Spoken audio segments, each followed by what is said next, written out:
Desde janeiro, o presidente, como que a gente pode dizer? Ele atualizou uma lei, né? Uma lei que é lá de 2008, se não me falha a memória, e atualizou o piso dos professores, perdão, dos profissionais do magistério, porque não é só professores, né? Vai pegar coordenação, supervisores, direção de escola, isso desde janeiro. Acontece que desde então, tanto a prefeitura, né? Seja o Gustavo Perissinotto, prefeito, ou a secretária de Educação, Valéria Vélez, eles estão ali enrolando esses profissionais, esses trabalhadores, dizendo que estão estudando, estão falando com o pessoal do administrativo, do jurídico deles, consultando o jurídico. E aí, na última sexta-feira, a Valéria Vélez foi lá na Câmara dos Vereadores e disse que a lei do piso vai ser aplicada em forma de abono. Temporário. Temporário. Ou seja, dá uma migalhinha, dá migalhas. Disse que não é para todos, por volta de 250 professores, entre contratados e professores efetivos iniciantes. Então não vai ser para todos os professores, é só para alguns, e na forma de abono. Ou seja, o abono ele não vai incidir, por exempo, na aposentadoria. Né? Ele de alguma forma não entra na conta daí dos benefícios. Não entra na conta, mas só de pegar esse ponto, Carla, já vai de encontro com a lei federal. Qualquer um que pegar a lei do piso, ela é muito simples, acho que, se não me engano, não deve ter mais de 5 páginas, 4 páginas. Na lei do piso federal diz, compreende vantagens pecuniárias. A hora que você abre o decreto do prefeito, não compreende vantagens pecuniárias. Ele fala, pera lá, há uma divergência. Eu sou um simples professor, mas eu acho que uma lei federal vale mais que um decretinho municipal. Se a gente for falar em valores, qual é o piso estabelecido pelo governo federal nesse piso nacional do magistério? Ele passou agora para 3.800, né? Isso, 40 horas. Mas são 40 horas semanais. Para a jornada de 40 horas, 3.800. Mas aí depende da jornada, depende da hora aula também, né? Tem e isso está muito distante do que o professor Aquinho Claro está recebendo na rede municipal? Para fazer esse complemento? Então, só para que as pessoas tenham uma ideia de quanto isso custaria aos cofres públicos nesse momento. Tem uma discussão que é assim, né? A própria lei do piso, ela já prevê que isso tem a ver com os planos de carreira, né? Com a repercussão nos planos de carreira. E aí, quando você pega... O piso é piso, não é teto, né? É para quem está começando ali na base. Não, o piso é um parâmetro, é como o salário mínimo, só que das profissões. Outras profissões também tem, né? Então, é importante a gente pensar nisso, que quando a gente vai pensar nos valores... não sei dizer, né? Porque a gente não tem assim a descrição certinha de quantos profissionais recebem,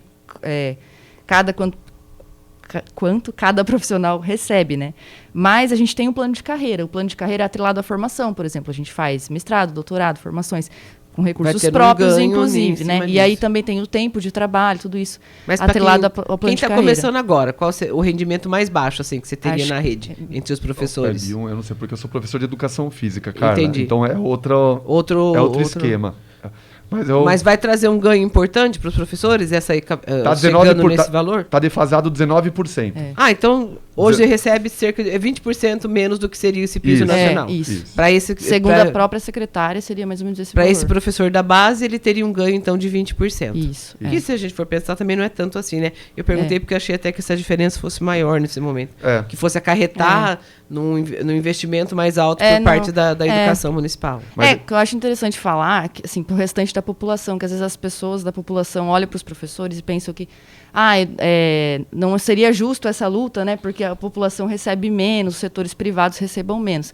Mas eu acho legal falar, né? Em abril agora saiu uma reportagem pelo DIESE, que é o Departamento Intersindical de Estudos Econômicos, dizendo que o salário mínimo no Brasil, agora em abril, deveria ser de R$ 6.700 para uma família de até 4 pessoas viver dignamente.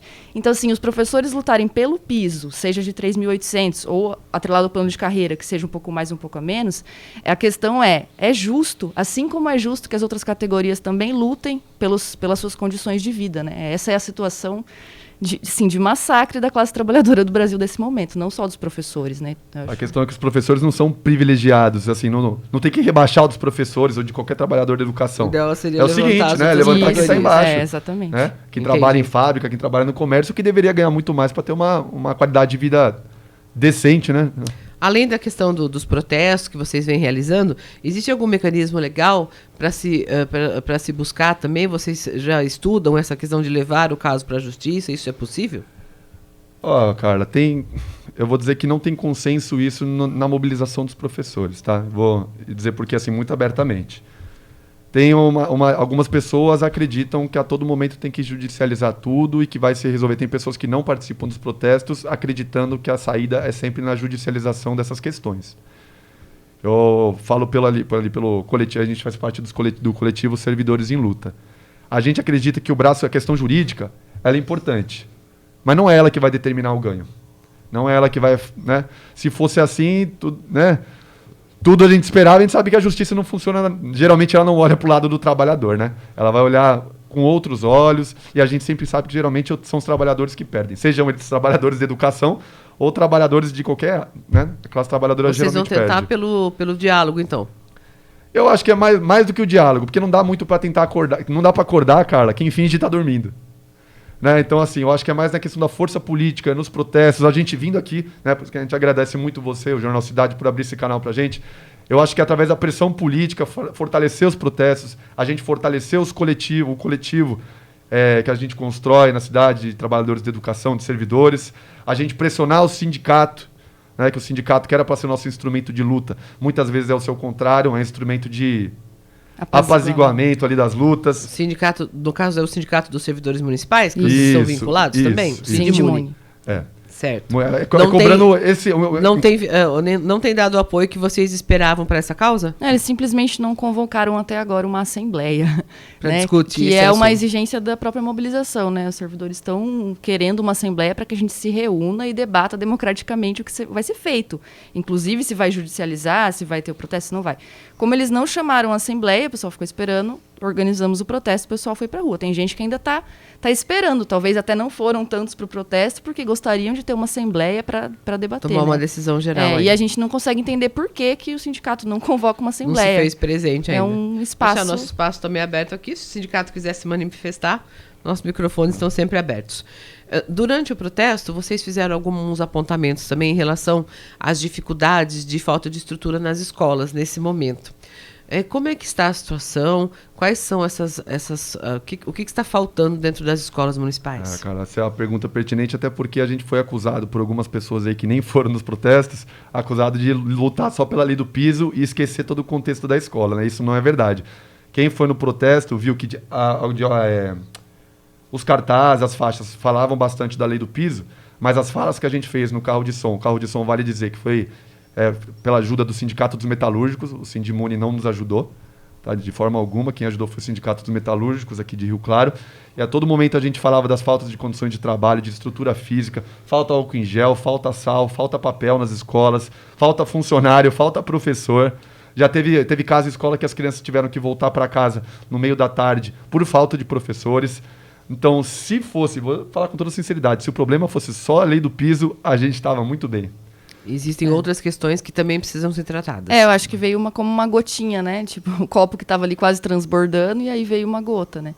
De água, assim. Mas são muitos problemas. A gente já começou o ano bastante sobrecarregado, né? Porque faltava uma quantidade grande de funcionários de agentes educacionais. E aí foi a empresa que foi terceirizada, que demorou um tempo para ser contratada, a licitação. Assim, por exemplo, trabalho em creche. Então, eu iniciei o ano, eu e mais uma funcionária. Você imagina, bebês cada vez chegando mais jovens na escola. Recentemente também até saiu uma matéria na Folha de São Paulo falando, né? Esse é um problema. As mães estão trazendo os bebês cada vez mais novos para a creche. Aqui em Rio Claro também é uma realidade. Eu peguei metade da minha turma de bebês de 3 meses. Como é que você cuida de bebês de 3 meses, 10 a 12 crianças em 2 pessoas? Então, a gente passou um período ali bem conturbado, bem difícil. Então, quando a gente fala que essa luta não é só pelo nosso salário, mas é também pelo nosso salário, é para que a população entenda que nós não somos os inimigos, né? Os inimigos são quem está atacando a nossa condição. Tem um olhar, né? A comunidade tem um olhar em relação à rede municipal. Porque também é por eles, é pelos alunos. Né? Cara, deixa eu só falar uma coisa que a Natália falou da terceirização, acho que é importante, né? Falar que tá acontecendo um processo de terceirização bastante intenso nas escolas. Começaram terceirizando os agentes educacionais escolares, depois foi para as faxineiras, perdão, foi o contrário, foi o contrário. Começou com as faxinas, depois com as agentes, e agora estão terceirizando também o pessoal da cozinha, as merendeiras. E é importante falar que as terceirizações, elas, geralmente as trabalhadoras terceirizadas têm menor salário, são mais suscetíveis a demissão. A demissão, sim, mas acidentes de trabalho, né? E as terceirizadas aqui da empresa terra plana estão tendo todo mês o seu salário atrasado. Todo mês o seu salário atrasado. E a gente sabe que terceirizar é uma forma de precarizar o serviço, é precarizar a educação, precarizar a escola. E o ataque à escola não é um ataque só aos trabalhadores da escola. É um ataque também a todo mundo que usa da escola. É um ataque a toda a classe trabalhadora. Todo mundo que trabalha aqui no serviço privado, na cidade de Rio Claro, né, o pessoal, a classe trabalhadora usa escola pública. E precarizar a escola pública é um ataque, então, não só a esses trabalhadores da escola, toda a classe trabalhadora rio-clarense.